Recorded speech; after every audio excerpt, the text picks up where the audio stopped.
ఏ ఇద్దరు కలిసినా రెండు విషయాలపై డిస్కషన్ కామన్. ఒకటి ఈఎంఐలు, రెండు గోల్డ్ రేట్. గోల్డ్ రేట్ ఇంకా పెరుగుతుందా?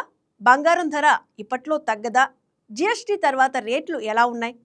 అవును, రియల్ ఎస్టేట్ కంటే గోల్డ్ కొనడమే బెటర్ అట. ప్రయాణాల్లో, ఫంక్షన్లలో ఇదే డిస్కషన్. పసిడి ధరలు ఇంకా పెరుగుతాయా, తగ్గుతాయా తెలుసుకోవాలంటే ఈ వీడియోను స్కిప్ చేయకుండా చూడాల్సిందే.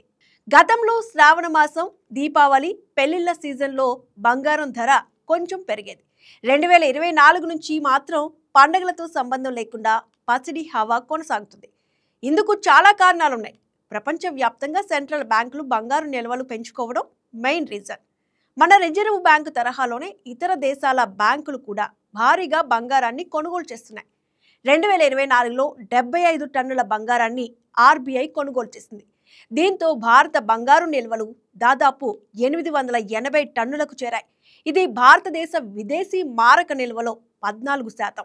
భారత రిజర్వ్ బ్యాంక్ వద్ద $694 బిలియన్ ఫారెన్ ఎక్స్చేంజ్ ఉంది. విదేశీ మారక ద్రవ్య నిల్వల్లో ఇండియా 4th ప్లేస్లో ఉంది.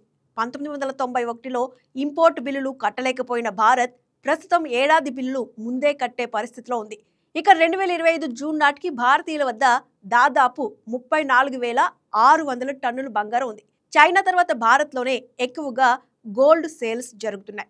అమెరికా అధ్యక్షుడి హోదాలో ట్రంప్ తీసుకుంటున్న నిర్ణయాలు, ట్యాక్సులు కూడా బంగారంపై ఇన్వెస్ట్మెంట్స్ పెరుగుదలకు కారణమవుతున్నాయి. ఇక రష్యా, ఉక్రెయిన్ యుద్ధం కూడా మరో కారణం. మరోవైపు అమెరికాపై ఆధారపడ్డాన్ని ప్రపంచ దేశాలు తగ్గించుకుంటున్నాయి. అంటే డీ-డాలరైజేషన్ జరుగుతుంది. గతంలో బంగారంపై పెట్టుబడి పెట్టి నష్టపోయిన సందర్భాలు చాలా తక్కువ. రియల్ ఎస్టేట్తో పోల్చుకుంటే ఆ నష్టం అంత పెద్దది కాదు. గడిచిన 20 ఏళ్లలో బంగారం ధర 4 సార్లు మాత్రమే తగ్గింది.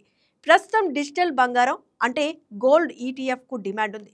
దీనికి తోడు జెండర్తో సంబంధం లేకుండా బంగారాన్ని ధరించడాన్ని స్టేటస్గా భావిస్తున్నారు. దీంతో వచ్చే ఏడాది మార్చికి బంగారం ధర మరో 6% పెరిగే అవకాశం ఉందని మార్కెట్ నిపుణుల అంచనా. అంటే తులం బంగారం 1,50,000 పలికే అవకాశం ఉంది. ఏదైనా కంట్రీ గోల్డ్ను ఎక్స్పోర్ట్ చేస్తే కరెన్సీ కూడా బలపడుతుంది. ఈ విషయంలో భారత్ తీరు విరుద్ధంగా ఉంది. దీంతో బంగారం ధర పెరిగితే రూపాయి విలువ పడిపోతుంది.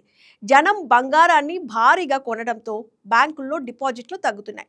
దీంతో పారిశ్రామిక, వ్యవసాయ రుణాలు ఇవ్వడాన్ని బ్యాంకులు తగ్గిస్తాయి. ఇది భారత ఆర్థిక వ్యవస్థపై ప్రభావం చూపుతుందని ఆర్థికవేత్తలు చెబుతున్నారు.